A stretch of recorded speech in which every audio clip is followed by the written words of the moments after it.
Namasté et bienvenue. Ici Nicole. Tout de suite après votre écoute de ce balado, je vous donne rendez-vous sur nicolebordelot.com. Vous y découvrirez des méditations, des webinaires, des vidéos, des pistes de réflexion, des outils, mes livres, mais aussi mon agenda concernant les événements et les retraites à venir afin que nous puissions poursuivre cette aventure ensemble. Merci et bonne écoute.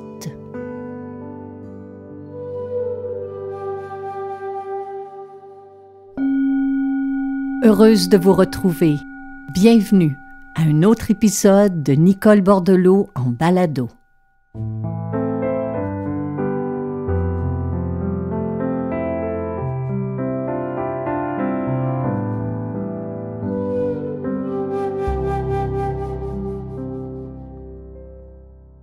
Ah, quelle joie de vous retrouver. Merci d'être de retour à l'écoute de cette série. Et si c'est la première fois pour vous, bienvenue. Comment allez-vous? J'espère que l'été fut pour vous des plus beaux, des plus doux.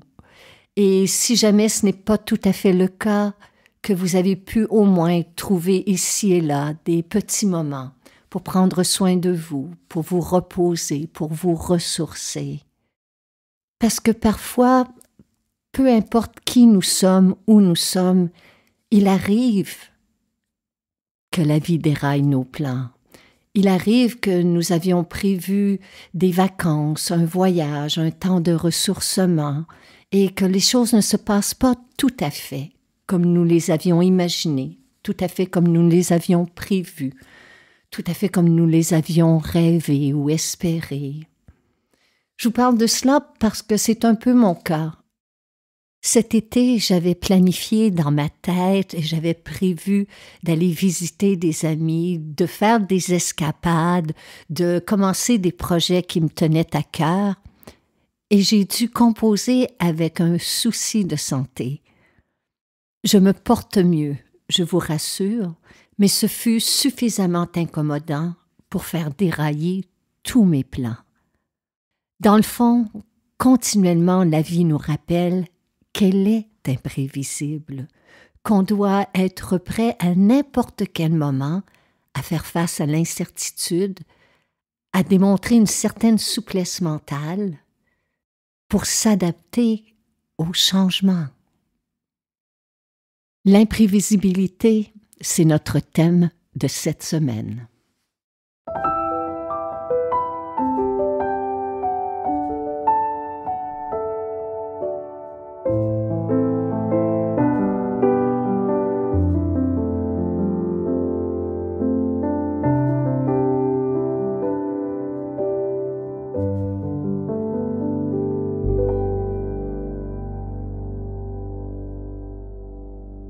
Tout dépend des circonstances, bien entendu, mais quand la vie nous impose un détour, un délai, une remise à plus tard, quand elle s'avère imprévisible, souvent notre première réaction en est une de stress.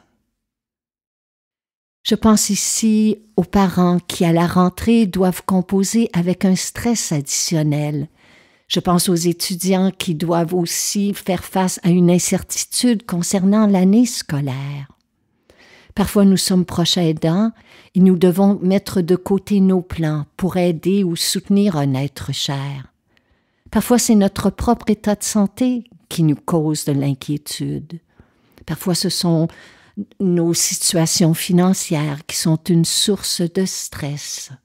Parfois, c'est notre relation amoureuse qui est instable et qui apporte dans notre vie de l'incertitude. Parfois, c'est un déménagement, un changement au travail. Bref, il y a l'incessante mouvance de notre existence.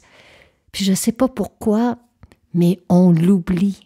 On l'oublie que la vie est imprévisible.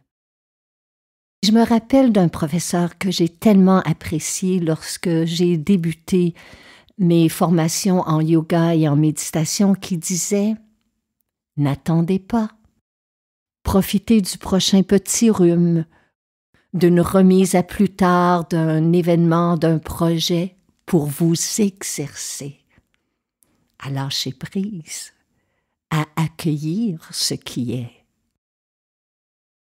Autrement dit, profitez d'un moment de stress, de petit stress, pour apprendre à demeurer avec l'inconfort, à demeurer avec l'incertitude. Profitez-en pour vous exercer à respirer, pour rester plus calme et plus centré dans l'instant présent. Profitez d'une petite irritabilité dans votre quotidien pour vous familiariser avec une méditation. N'attendez pas d'être au cœur d'un grand stress ou d'un grand événement ou d'un grand bouleversement. Commencez dès maintenant. Est-ce que je l'ai écouté? Les premières années, pas tout à fait. Ma réaction d'emblée était d'attendre de construire mon quai en pleine tempête. Construire son quai en pleine tempête signifie que je tentais désespérément de rassembler mes sens ou d'apprendre à respirer en pleine tourmente. Et évidemment, c'est pas le bon moment. Dans le feu de la tourmente, au cœur d'une dispute, d'un tourbillon d'émotions, c'est pas le temps de chercher une méditation. Donc, avec le temps, j'ai compris. Tout au long de notre existence, il y aura de l'incertitude, il y aura de l'imprévisibilité. Et chaque occasion qui se présente est une invitation pour solidifier notre présence, pour renforcer notre système nerveux, pour être moins réactif, moins angoissé, moins stressé, moins apeuré devant un plus grand stress à venir. Cet été, devant l'incertitude, je me suis rappelé les mots de Christian Bobin. Je me suis rappelé son sage conseil où il nous disait « Ne rien prévoir, sinon l'imprévisible. Ne rien attendre, sinon l'inattendu. »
J'ai pensé vous proposer quelques pistes de réflexion, des outils que j'ai affûtés cet été. Le premier, ça a été de formuler un mantra pour entraîner mon esprit. Mon mantra, c'était « N'en rajoute pas ». Ce moment est inconfortable pour moi, ce moment est stressant, ce moment est insécurisant. Ne rajoute pas de drame à ce qui est déjà là. Donc, grâce à ce mantra, je mettais un frein au scénario angoissant. Et j'arrivais, petit à petit, à atterrir dans l'instant présent. Et c'est là que je me servais du second outil, qui était de me questionner. Pour le moment, est-ce que je peux lâcher prise juste un instant? Laisser aller mes attentes, mes exigences, mes préférences pour accueillir ma réalité telle qu'elle est. À certains moments, la réponse était oui. À certains moments, la réponse était non. À d'autres, peut-être. Mais le simple fait de m'interroger m'apportait un certain apaisement. Un autre outil était de me poser la question suivante. Qu'est-ce que je peux contrôler en ce moment? 99% du temps cet été, à part mon mental et ma respiration, pas grand-chose. Comme dans tous les cas où je dois laisser être ce qui est, c'est le moment pour moi d'entrer en méditation, autrement dit, de m'incarner dans mon corps, de me relier à mon souffle, de m'ancrer dans l'ici et le maintenant. C'est là que je trouve la paix, c'est là que je trouve le calme. Cela ne signifie pas que j'utilise la méditation comme un calmant, mais comme un déploiement de mon attention vers ce qui est là, vers les sensations, vers mon souffle, vers les bruits, vers les sons. Suzuki Roshi disait « Quand on médite, on n'attend rien, et parce qu'on n'attend rien, on est en paix avec soi-même, en paix avec tout ce qui est et tout ce qui n'est pas. » Et si mon mental revenait à la charge avec une pensée anxiogène, tout de suite je m'arrêtais pour me questionner qu'est-ce qui aujourd'hui me mettrait en joie. Je prenais une grande respiration et je me questionnais qu'est-ce qui pourrait m'apporter en cet instant un peu d'émerveillement, un petit bonheur, un petit plaisir. Puis juste cette pensée créait un espace dans mon esprit, quelque chose de très simple. Et vous, je vous retourne cette question. Qu'est-ce qui en cet instant, une petite joie, un petit plaisir, vous ferait du bien, vous apporterait un élan, un souffle de vie? Parce que la peur, le stress peuvent devenir une excuse. La peur, le stress peuvent devenir une habitude, un conditionnement, voire même une dépendance. Puis l'autre outil, c'est celui de m'assurer chaque jour de poser une action, de faire un pas devant. Parce qu'on a beau en parler, on a beau méditer, on a beau réfléchir, se questionner, s'interroger, explorer, il faut à un moment donné faire un pas devant. Puis un pas devant, c'est parfois aller chercher de l'aide. C'est parfois demander conseil à quelqu'un qui a traversé sensiblement la même expérience que nous. C'est faire une lecture, c'est s'inscrire à un programme, un atelier. Être en mouvance, participer à la transformation, participer à la guérison. Puis vous savez quoi? Ce qui m'aide encore une fois, c'est de vous savoir là. C'est fou là, mais pour moi, le simple fait de penser que je fais partie d'une communauté, ça m'aide, c'est important, c'est précieux à mes yeux. Parce que cet été, en lisant vos témoignages, vos messages, vous m'avez rappelé qu'on n'est jamais seul. Il y a toujours quelqu'un, quelque part, qui vit sensiblement la même chose que nous.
Mes chers amis, avant de poursuivre avec le thème de cette semaine, je prends une seconde pour vous inviter à visiter mon site nicolebordelot.com. Nous l'avons remanié et vous allez pouvoir y découvrir l'agenda des ateliers, des retraites, des week-ends de ressourcement qui sont à venir. Vous pouvez y écouter un extrait du nouvel album d'Hélène intitulé « Introspection ». Vous allez aussi pouvoir consulter 2 programmes virtuels qui sont sur ce site, un programme de transformation profonde, un autre intitulé « Une année pour mieux vivre » et on y dépose régulièrement une méditation ou une relaxation. Alors n'oubliez pas d'aller consulter de façon régulière nicolebordelot.com.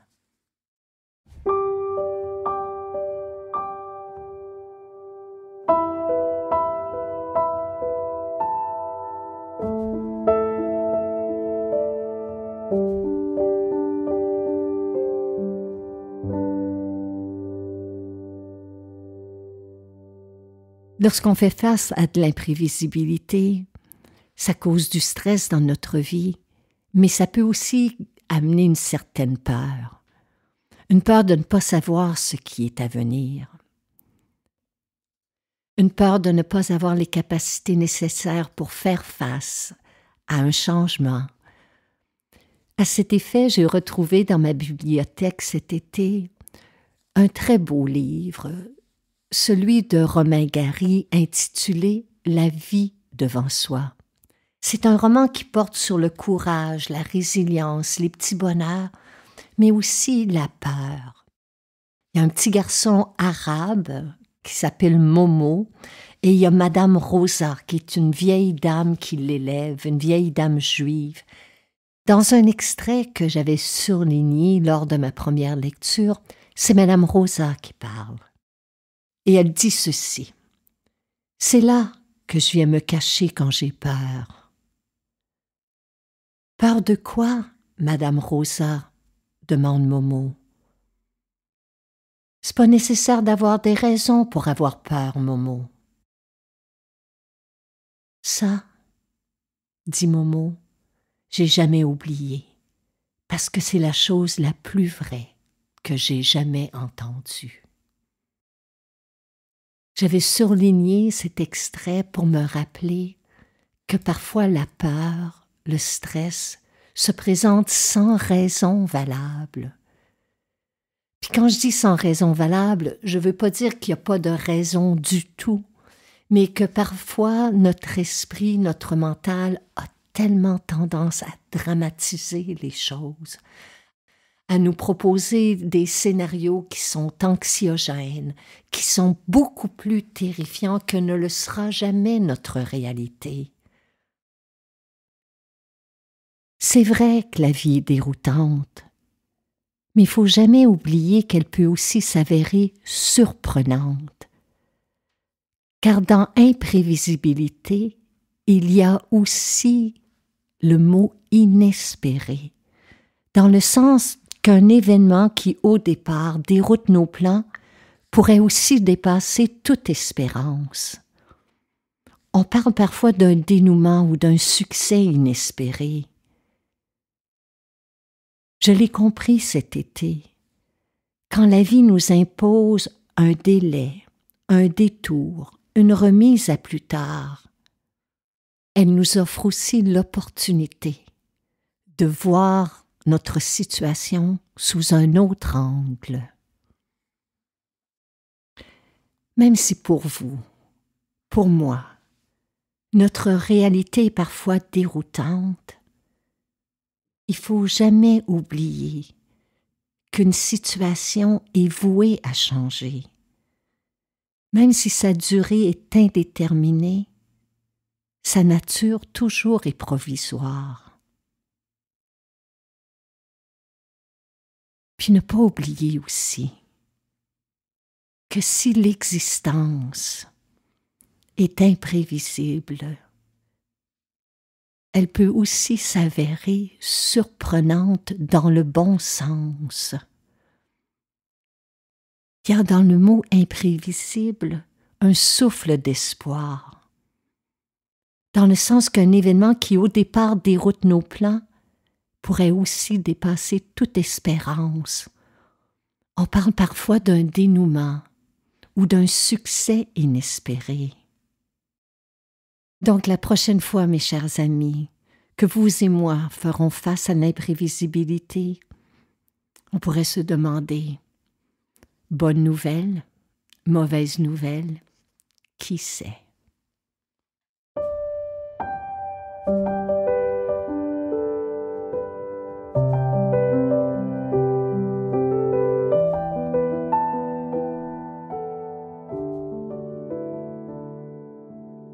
Cette série balado vous est offerte gratuitement. Toutes les fois où vous soulignez votre appréciation à l'aide de 5 étoiles et que vous écrivez un commentaire sur les différentes plateformes, cela nous encourage. Si vous appréciez notre travail et que vous pouvez nous aider à soutenir financièrement cette création, vous pouvez faire un don. Toutes les manières de le faire sont inscrites après la définition de chaque épisode. À l'avance, un grand merci.